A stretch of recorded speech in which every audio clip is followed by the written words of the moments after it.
welcome back to my channel. Thank you so much for tuning in for this video.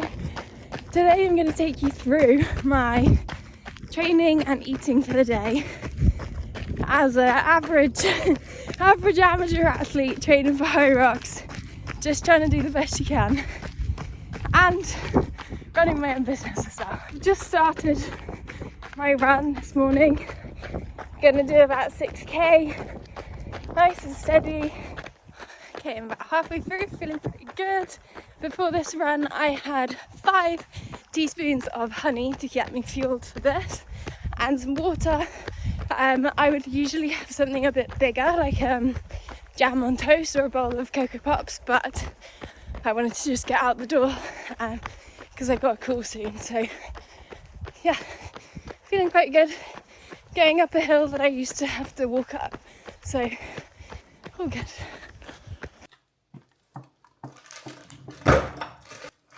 Grapes.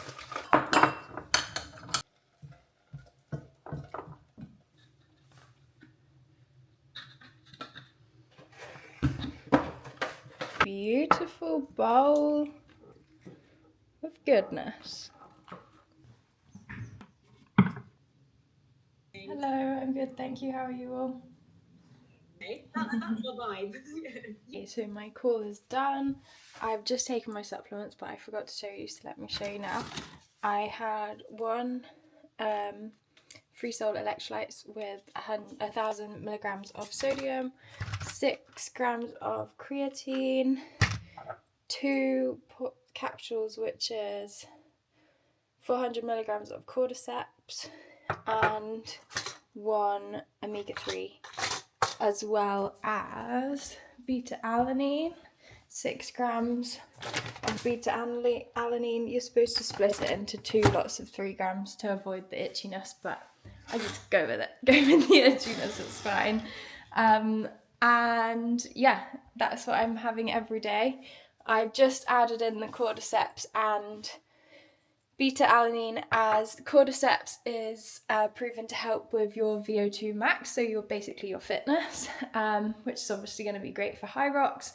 And then the beta-alanine I have started taking, and it takes about 4 to 6 weeks to actually build up and actually work. And the reason I'm taking that is it sort of prevents or prolongs the effect of lactic acid. So thinking in my Hyrox race, when I'm doing the sled push, can I delay the onset of lactic acid as much as possible? And that's hopefully going to help me do that. I've not taken beta-alanine before, so I'm just sort of trying it out and seeing if it works.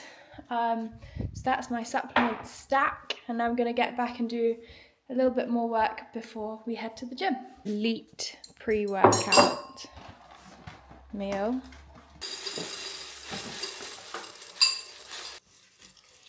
I feel like I haven't trained lower body in ages. Last time I did lower body was on the 18th, nearly a week and a half ago. Okay, so we're in the gym. I'm going to let you know what I'm getting up to in here so you have a bit of context and know sort of why I'm doing what I'm doing in the gym.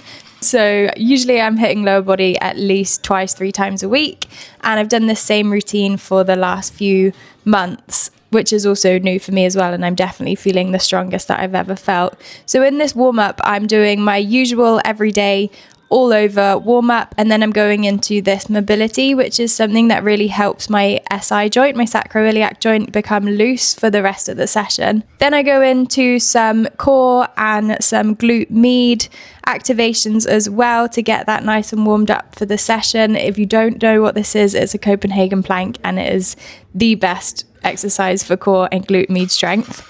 Then don't underestimate these glute bridges. I've built these up from 12.5 kg to 25 kg in the last few months. My left side was so much weaker than my right, and I'm really glad that they're sort of evening out now. We've got some calf raises in there for strength to help with running, and these I've also built up over the last few months too.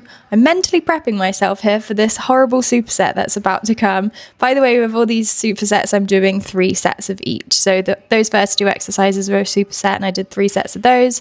And then you'll see here I do 2 back to back for 3 sets as well. So lunges to help with the fatigue in the lunges for the Hyrox, and I've just raised the foot to target the quad more. And then we've got some B stance RDLs here, which is targeting my hamstring. So I'm basically in this lower body workout just trying to target all the muscles individually rather than doing big compound lifts, just because of that issue with my SI joint. I haven't been able to do those in a little while, but I'm hoping by doing the single side stuff I'm going to slowly be able to build back up to that and Olympic lifting again, because that's what I love.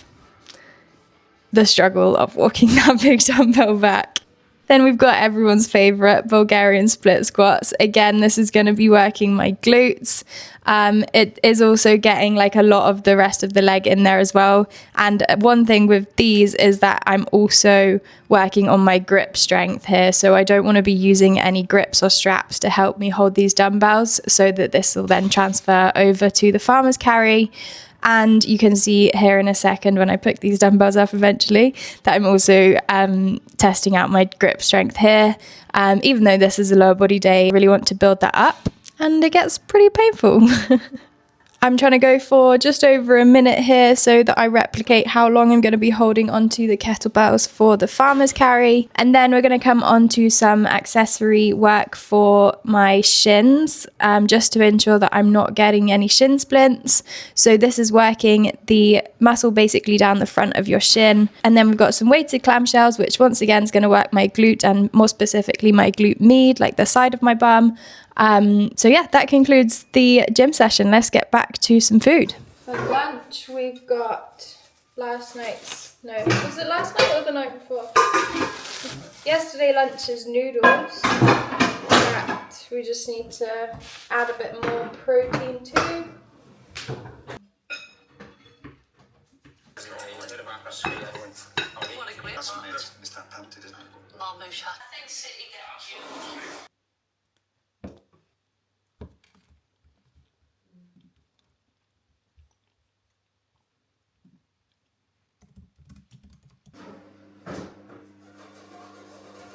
I just put them in for 2 more minutes.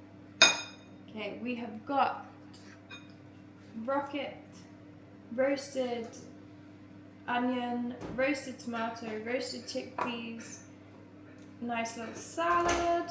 We've got some chicken in the oven. No, it's in the microwave. And this is one of our Hello Fresh meals that we've got this week. And then I've also, oh, that exploded. And then I've also got some air fryer potatoes going on, which looks so good. Look at this. They look so good. That looks so good. Okay, that closes off my training and eating day. Thanks so much for watching, and if you can, please subscribe, because I'm a tiny channel and I'd like to get a tiny bit bigger. And if you've got any questions, hybrid, Hyrox, coaching, anything I'm getting up to, drop them down in the comments below, and I'll see you in the next one.